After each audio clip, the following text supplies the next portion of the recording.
Greetings. For today's devotion. We are going to look at two chapters, which is from two different books, but it is going to give us the same message. And for that, first we'll turn to John chapter 11.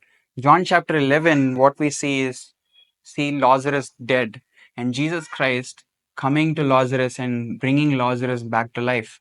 But before Jesus raised Lazarus from the death, he comes into Bethany, and the first thing Martha comes and tells Jesus that, Lord, if you had been here, my brother would not have died. She basically said that, Lord, if you had been with us in Bethany, if you had been with us, Lazarus wouldn't have died. Though he had sickness, you would have healed him if you were here.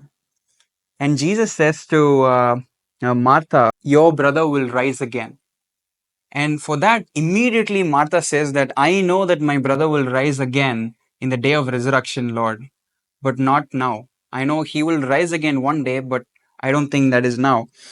And Jesus said that I am the resurrection and life. He says that he is the resurrection and life, and he says to believe in him. And Jesus goes ahead to the tomb and he is weeping, and the Jews around him said that this man loves Lazarus. And after that, some of them are saying that, could not this man who opened the eyes of the blind have kept this man also from dying? They're also saying the same thing. This man healed the blind, this man gave sight to the blind, healed the lepers. He could have saved him if he were here. If he had loved Lazarus so much, he could have done that already, right?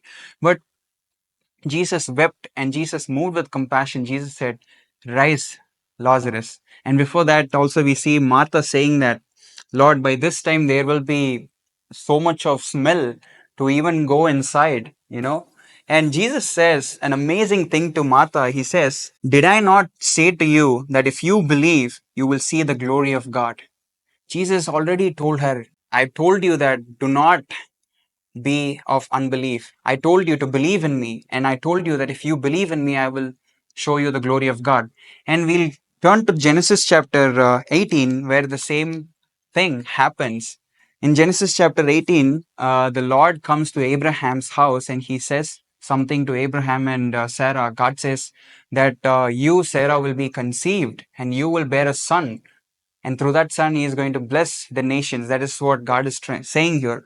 But Sarah was past the childbearing age. She is very old. And Sarah, when she heard that God said that I will give you a son and you will bear a son, she was laughing. In her heart, she was laughing, thinking that I'm too old to bear a child. And my Lord, Abraham is also too old.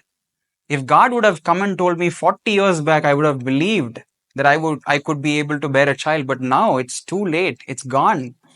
And also the same thing in John 11. It's too late, Lord. If you had been here, you would have healed my brother. But he is dead. It's already too late. Now it's smelling inside the tomb. It's too late.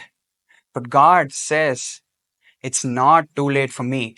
God told Sarah that is anything too hard for the Lord, right? In our lives, there could be a lot of situations that is dead, as good as dead. And we could have thought, God, if you would have come 10 years before, I wouldn't have been here. God, if you would have come little bit early, I wouldn't have gone through this. But sometimes God comes at the right time, and the right time is something we consider as late, and we could not believe what God will do in that particular time. God raised Lazarus from the dead. Though it was late for healing, God raised Lazarus from dead. Though it was past Sarah's childbearing age, God gave Isaac. And through Isaac, God blessed the entire nation and the entire world. Jesus Christ came through the seed of Isaac.